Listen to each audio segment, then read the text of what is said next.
Ahora nuestro próximo conferencista es de Inglaterra, Jared Wong. Todos ellos muchos de ustedes deben conocerlo por el por el taller Bong, y hoy él va a hablar un poco más sobre lo que ocurre con los adultos y lo que nosotros sabemos sobre este manejo.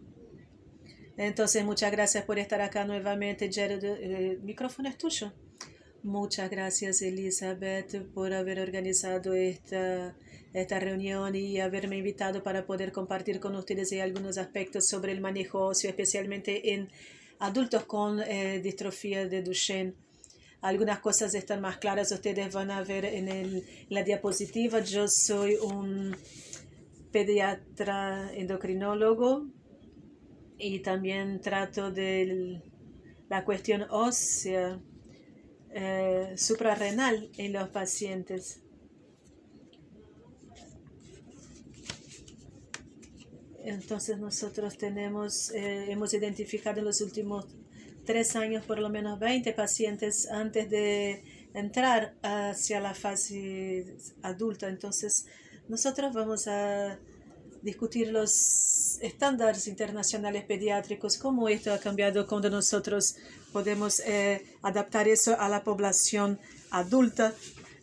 Probablemente tendremos más preguntas que respuestas, y también cómo nosotros podemos hacer para poder desarrollar más detalles de este manejo de las terapias, los caminos que nosotros tenemos. Entonces, próxima diapositiva. Probablemente nosotros ya hemos discutido. Les pido disculpas porque no pude juntarme con ustedes en la última reunión. Esta insuficiencia suprarrenal es muy común en muchas personas distintas con distintas condiciones de salud, pero hay protocolos que nosotros debemos seguir. Entonces, estos aspectos son aspectos importantes que están relacionados realmente específicamente a los pacientes de MD que prosiguen utilizando los esteroides aún cuando son adultos, y también las deficiencias. Si ustedes no son tratados con esteroides o han descontinuado los esteroides hace mucho tiempo, esta es una cuestión que es una de las cuestiones que nos puede preocupar.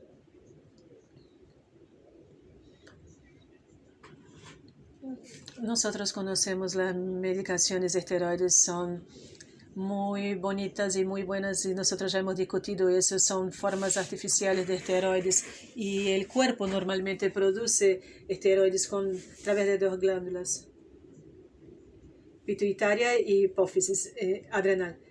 Entonces nosotros debemos hacer tratamiento principalmente como hacemos en Duchenne, y esto va para un regulador máster que nosotros tenemos, que son este regulador ACTH.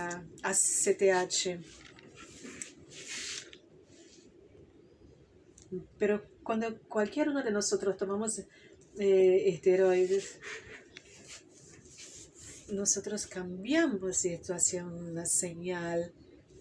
Entonces, este es lo que nos permite dormir o comer. Entonces, no hay ninguna producción más de esteroides y cortisonas en el cuerpo. Entonces, nosotros con esta insuficiencia suprarrenal es una supresión. Algunas veces, algunos de mis pacientes o niños específicamente, yo sé que la glándula suprarrenal tiene problemas. Entonces, cuando esta insuficiencia suprarrenal ocurre, un punto crítico para mencionar es que hay 3 puntos de esta enfermedad, y estos estrenoides que se les provocado por el estrés, estos estrenoides necesitan ser aplicados también para evitar la infección. Entonces, en muchas instancias, cuando un hombre con DMD no se siente muy bien, se necesita mucho más esteroides. Esto porque no le está siendo administrado el porcentaje necesario. Entonces, alguna vez nosotros no le decimos al paciente que los síntomas que ellos están buscando, están sintiendo, pueden sugerir esta insuficiencia relacionada al estrés. Los síntomas más comunes pueden ser dolor de cabeza fuerte. Ellos se sienten, por supuesto, niños más jóvenes, ellos se sienten un poco débiles y pueden sentir eso de tontura cuando intentan sentarse o pararse, muy cansados y confundidos, o también vómitos, y todo eso puede ser cosas que nosotros debemos mirar y buscar como síntomas.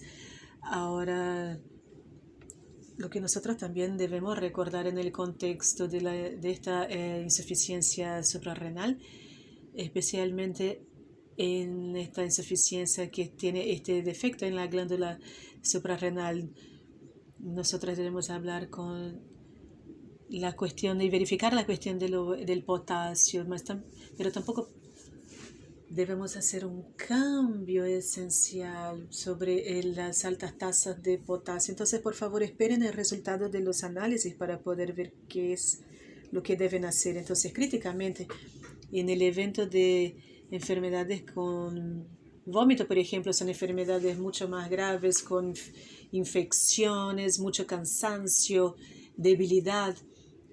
El manejo de los esteroides debe ocurrir.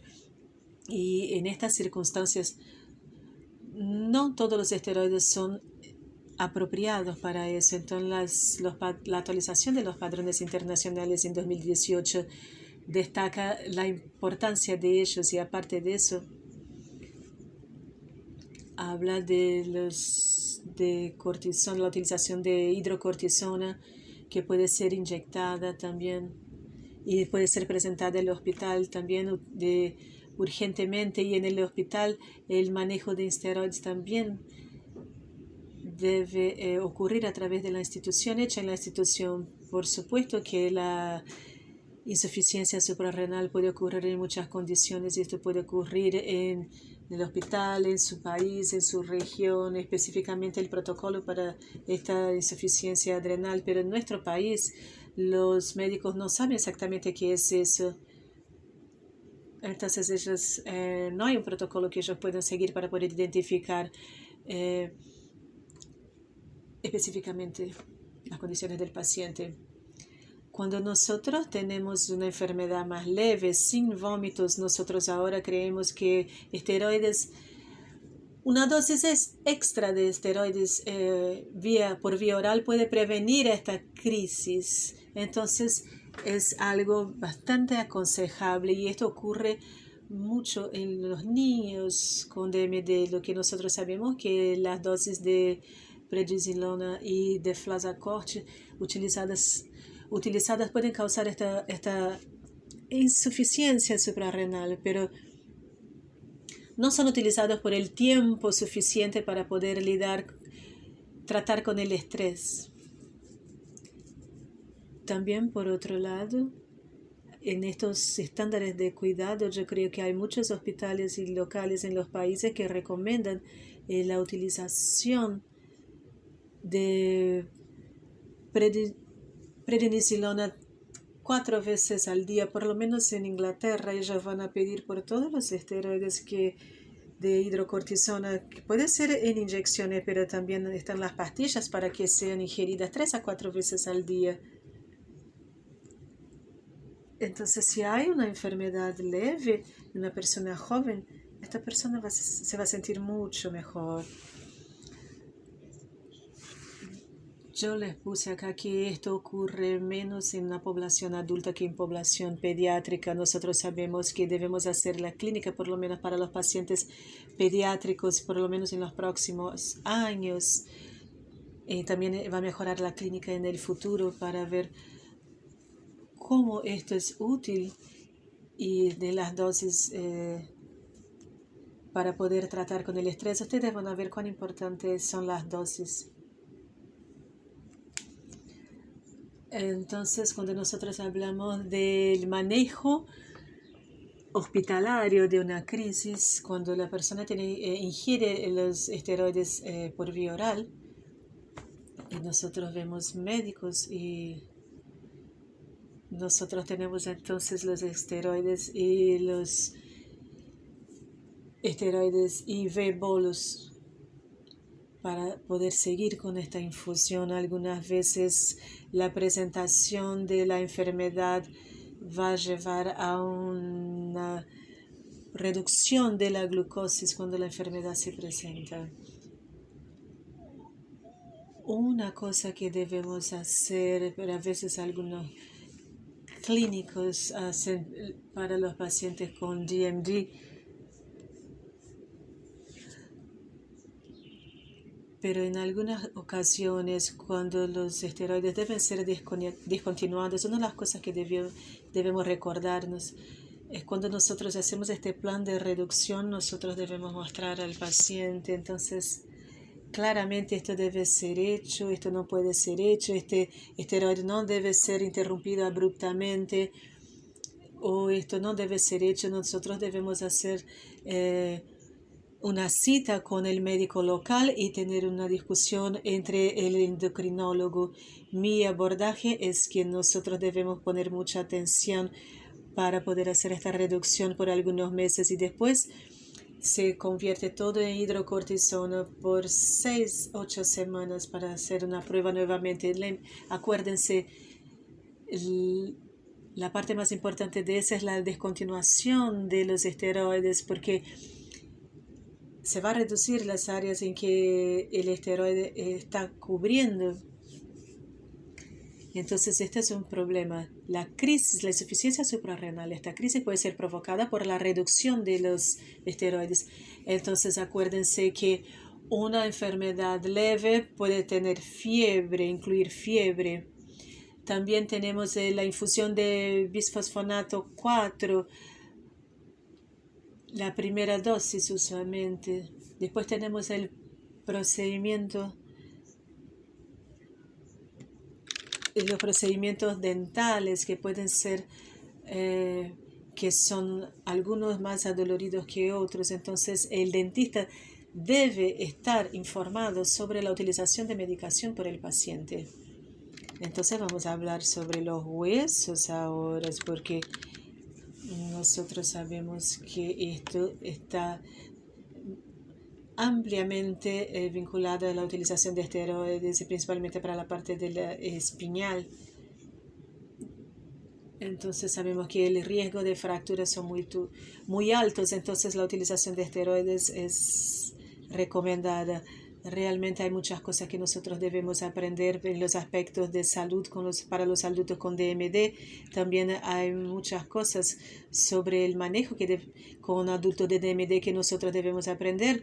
Principalmente la cuestión, debemos continuar con los esteroides, interrumpir los esteroides. Algunos jamás han utilizado, algunos utilizan una dosis menor, algunos apenas en la parte ambulatorial. Entonces yo creo que esos son los hechos que pueden impactar estas cuestiones de salud de los huesos. Entonces no todos están relacionados a la utilización de esteroides, pero gran parte de ello está relacionada a la utilización de esteroides. Entonces nosotros sabemos que las fracturas óseas son muy comunes en los jóvenes y hombres con DMD. Son algo común. Nosotros sabemos que por lo menos 50% de los niños con DMD van a sufrir una fractura. Entonces con la utilización de esteroides son recomendados la utilización de compresión de la fractura de la espina. Estas fracturas de compresión de la espina puede ocurrir en niños jóvenes o de adultos, aún cuando el dolor no es tan fuerte, porque él está sentado en una silla todo el tiempo, tiene un dolor muy leve y esto puede impactar mucho en su calidad de vida, en el cuidado, en la familia. Puede no saber que tuvo una fractura. Yo acá vuelvo a los padrones internacionales. Pero la otra cosa que nosotros debemos también saber, como los médicos, es el hecho del embolismo, la síndrome del embolismo por la grasa, lo que ya fue descrito en niños y también en hombres adultos con DMD después de haber sufrido una fractura. Y estas normalmente son fracturas y desafortunadamente algunos de ellos tienen un resultado muy bajo y pobre. Nosotros creemos que esto va a incrementar el hecho de la embolía de grasa como un gatillo para toda una fractura, este exceso de grasa que va a viajar por la corriente sanguínea. A veces al cerebro, se instala en el cerebro, a veces en el hígado, y típicamente la síndrome de la embolía grasa lleva de 1 a 3 días antes de que pueda provocar una caída a esta persona, pero también puede traer problemas de respiración y también los sentimientos neurológicos. No saben cómo se siente de aquella manera.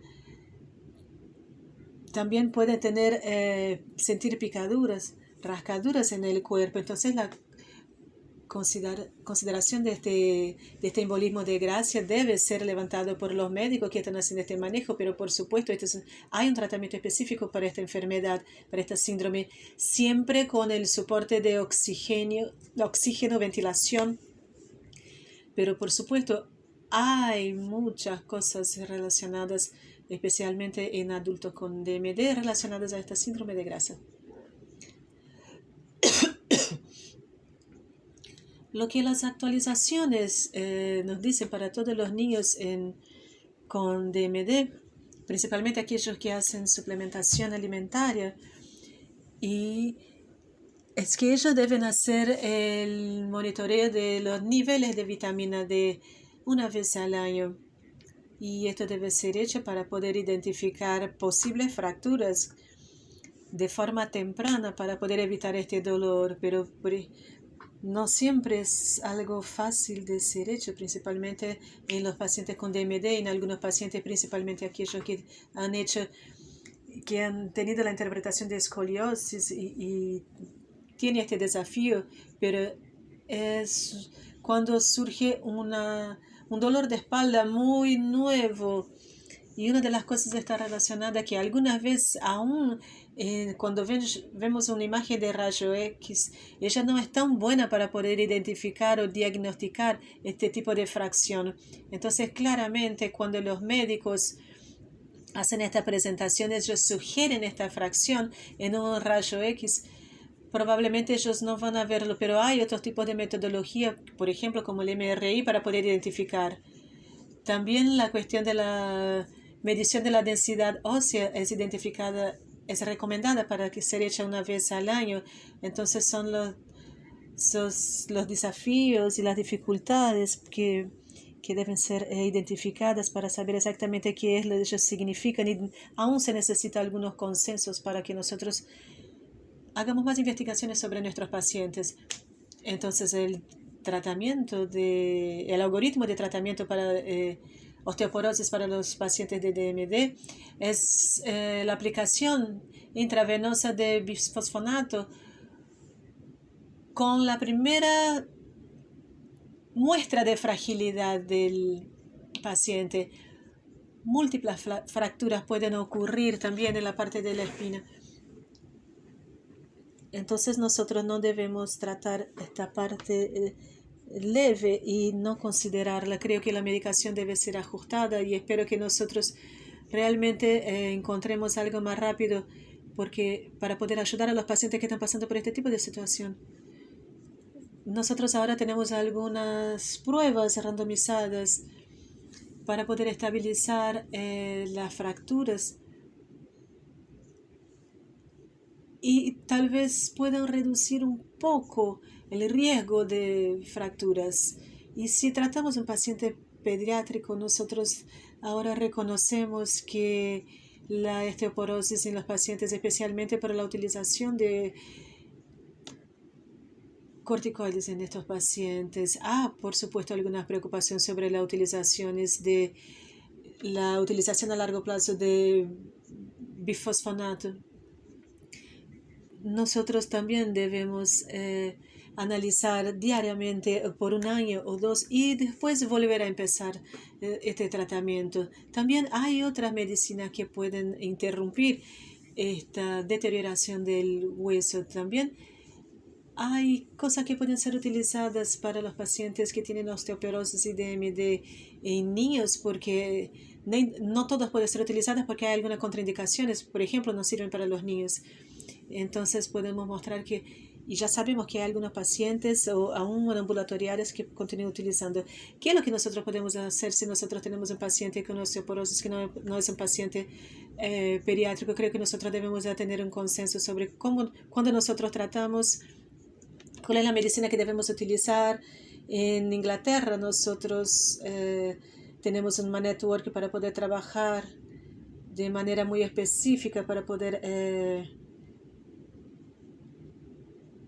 para desarrollar orientaciones específicas sobre eso.